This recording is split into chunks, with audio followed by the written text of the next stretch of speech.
Кружовниковой была направлена жалоба в Конституционный суд, связанная с применением норм Уголовного процессуального кодекса по настоящему уголовному делу. Основанием для обращения в Конституционный суд послужило нарушение конституционных прав и свобод, предусмотренных статьей 19, 45, 46 Конституции, выявленных по результатам. Во-первых, разрешение руководителя Следственного отдела по Ленинскому району Ульяновской области Козина, значит, по данному делу, значит, установлением, в частности, срока дополнительного следствия в 1 месяц, и, то есть вынесение постановления от 24.11.2012 года.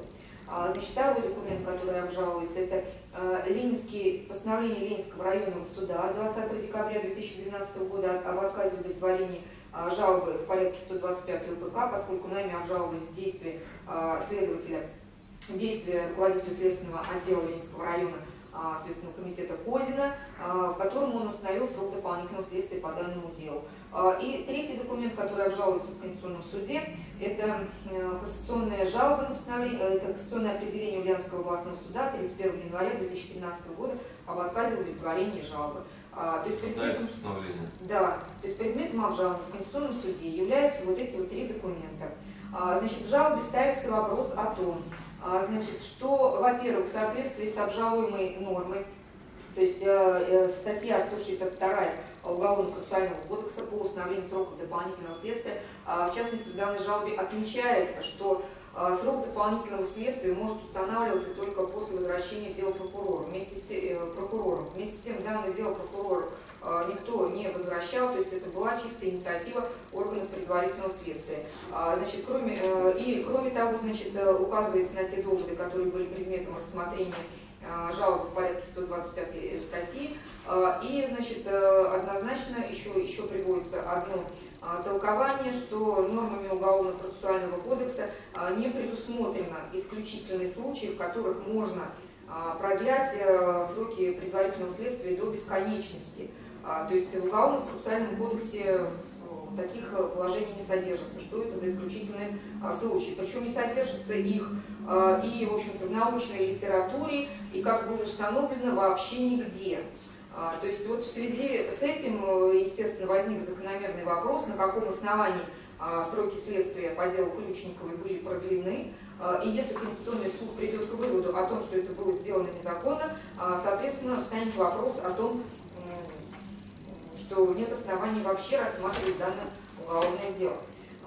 Значит, из своего опыта я могу сказать, однажды, в общем-то, был у меня пример судебной практики, правда, достаточно давно, это было, если не ошибаюсь, в декабре 2001 года в Заволжском суде. Судья Баранов рассматривал дело, значит, кто там фигурировали, подсудимый Алексеев, Андреевичев, вот остальных не помню, или 4 или 5 человек. И по ним, значит, было заявлено ходатайство о приостановлении вот как раз в связи с обращением в Конституционный суд, значит, и дело было на этих основаниях. Да, я прошу приостановить производство по делу, поскольку по закону, то есть это является безусловным основанием. Ходатайство, копия есть, ходатайство, копии жалобы, приобщаем копию квитанции в отправке в Конституционный суд. 27 апреля была направлена данная жалоба.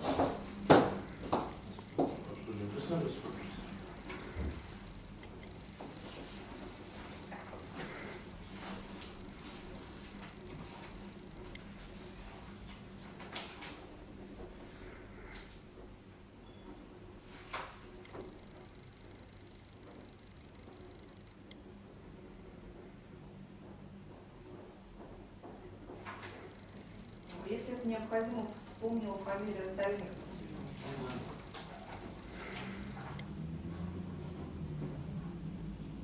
Обсуждать заявление ходатайства. Мнение Ключникова, слушаю вас. Согласны, не согласны? Да, конечно. Поддерживаете? Сама писала, да. Понятно. Присаживайтесь.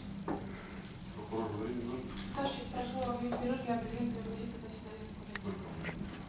Минут 5-10. Прошу перерыв, судебное заседание. Слушаем мнение прокурора заявленного. Через заявление, пожалуйста, сразу считаю, что в данном случае предусмотрено законным основанием для постановления исполнения имеется.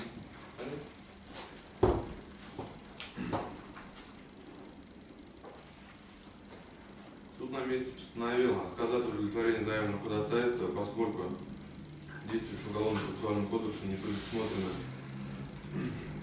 основание для приостановления производства по уголовному делу в случае направления обвиняемого запроса в Конституционный суд. Уголовно-процессуальным кодексом предусмотрено основание для приостановления дела в случае, если запрос будет направлен судом.